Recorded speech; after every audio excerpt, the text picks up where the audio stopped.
Good afternoon. It's great to see you. In front of you, you see a woman who, on the 19th of February 2022, loudly celebrated her birthday and wedding anniversary, and who had guests from different corners of Ukraine.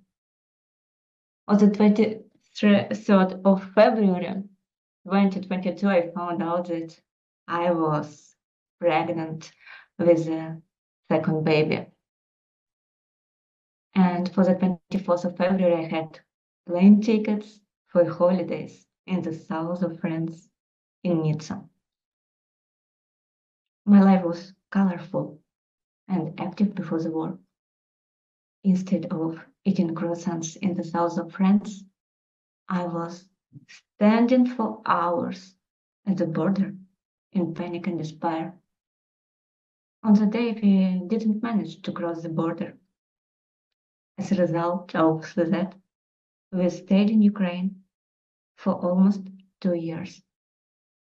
My name is Anastasiia Karashchenko. I have been a professional certified coach since 2021 and have spent 7 years developing my coaching skills. This is my story of overcoming my own fears, making decisions, as well as personal and professional transformations, about the influence of the war on me as a coach and finding solutions. And now I'm about to say scary words. This will help me to be better, more humane, more sensitive, more kind-hearted, softer, more compassionate, more durable. I discovered more love in my heart. The war taught me to remove everything that's needless and excessive from my life. Taught me to be in uncertainty, to be more flexible, to accept new things easier, to make fast decisions, to be responsible, to care about others, to volunteer, to love sincerely, to have deep faith, and to pray. The only thing I can't reveal is pain, because there is so much of it that it is possible to drown. With time, I learned how to live with this pain. When the war started, the International Academy of Professional Coaching, where I am a co-trainer, was the first to go back to work in that period when nobody knew what would happen next. The Academy resumed its operations in just 1 month after the beginning of the war, to support everyone who needed it: coaches, students, trainers, military. It also organized a course of PTSD study of Frank Puselik. Coaching and coaching community helped me to live fully and not just survive during the scariest days. I continued to travel, look after my son, work, carry and give birth to my daughter. When there were sirens, missiles, Shahed drones. When there wasn't electricity in winter. Last month in the kindergarten that I went to in my childhood was hit by missiles, which destroyed the windows in my grandparents' flat on the other side of the street.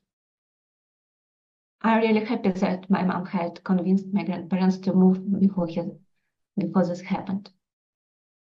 I'm glad that the gymnasium that I visited is the only school in the whole city that is still standing. That city is 60 kilometers from Donetsk. While I was preparing for this conference, my childhood city was being destroyed more and more. The first benefit of war is that I started to have faith.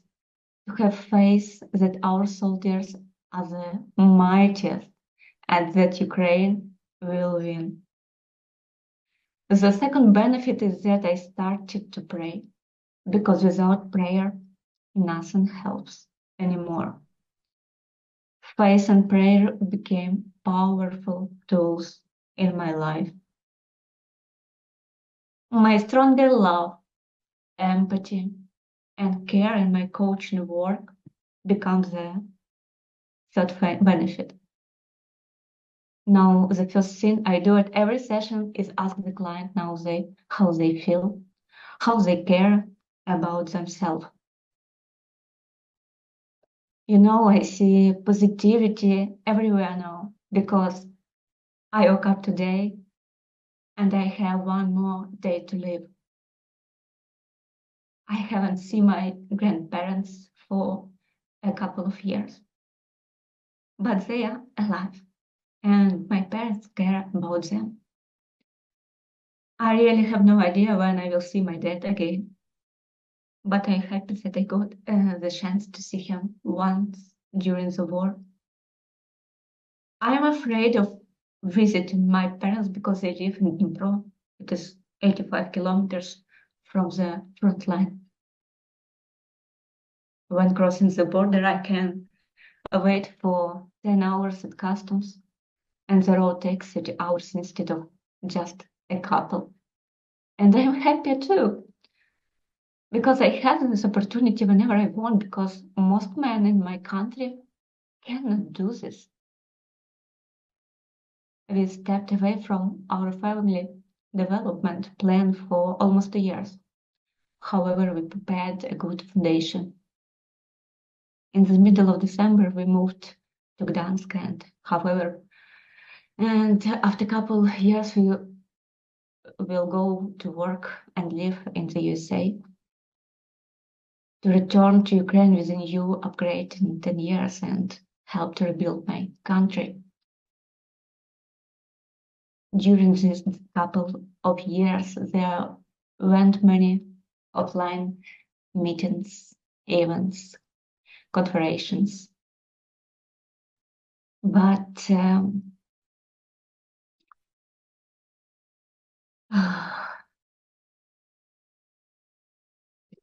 I have grown in equality in my relationships with others.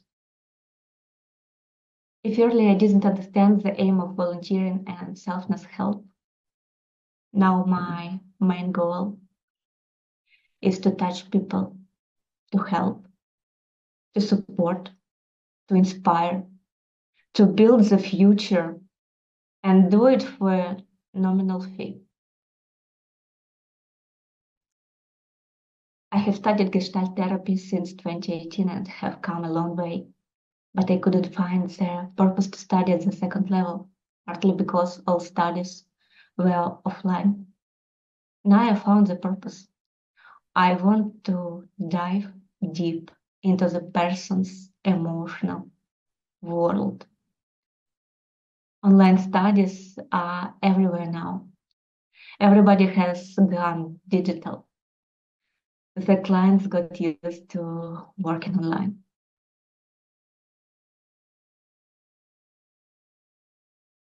I don't look for the perfect time.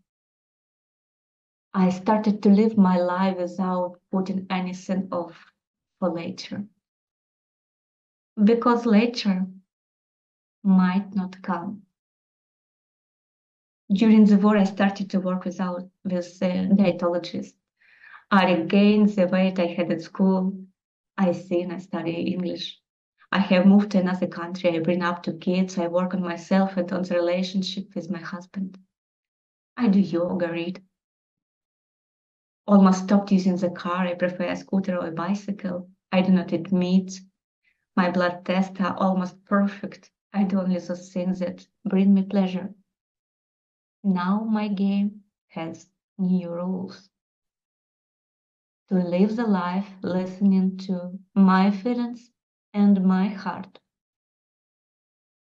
I became more eco-friendly towards myself and to the world. in which I live. When I was a student, in the summer of 2012, I went to work in South Dakota, USA, to the Mount Rushmore National Park. And I was touched so much by the patriotism of Americans who stood, put their hands on their hearts and sang the American anthem.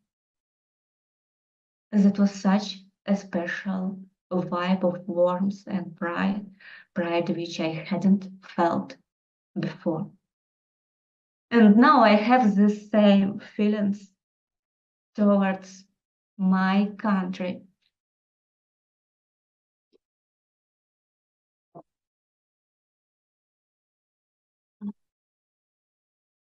I come from the east of Ukraine, from a family where 75% are Russians. I wasn't brought up as a patriot. I became a patriot. The war raised the patriotism in me. My son Oscar is 4 years old now, and I'm proud to say that he's a patriot of his country, and he is proud to call himself a Ukrainian. More than 2 years of this war has passed. I learned to look at what I can do, what I can influence, and who I can really help, where and who I want to be in this war. I understand what I can and can control at any specific moment like never before. The ability to work with deep emotional states is priceless. I have a highly qualified Gestalt therapist, and I have been in therapy for 6 years. The help of coaches and therapists is the basic need in society with such a powerful collective trauma, which is caused by the full-scale war. That's why I became a student of the second level of Gestalt therapy and decided to get a third level coaching certificate for a course called I am Master Prepared for MCC, which I have got this February. Going back to the story of my daughter, who was born during the war. Her name is Любовь, which means love. Love is the power that created everything around us. Love is God. Love is you and me. Love to volunteer and woke up inside me. You can become a volunteer at the call of your soul. And I heard my soul, my needs. The Ukrainian chapter of the ICF gave me the opportunity to become a volunteer. Now I'm a participant of several projects, and I'm currently organizing my own volunteering project. I meet more new volunteers in the community, and they are just fantastic people.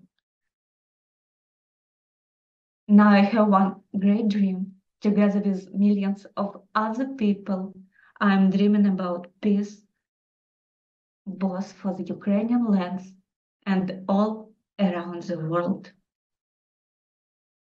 I'm grateful that I have an opportunity to speak in front of you now. Thank you for finding the time to listen to my story. There's a practice called Ho'oponopono that came from Hawaii, and I would like to finish my speech with it. I'm sorry. Forgive me. Thank you. I love you.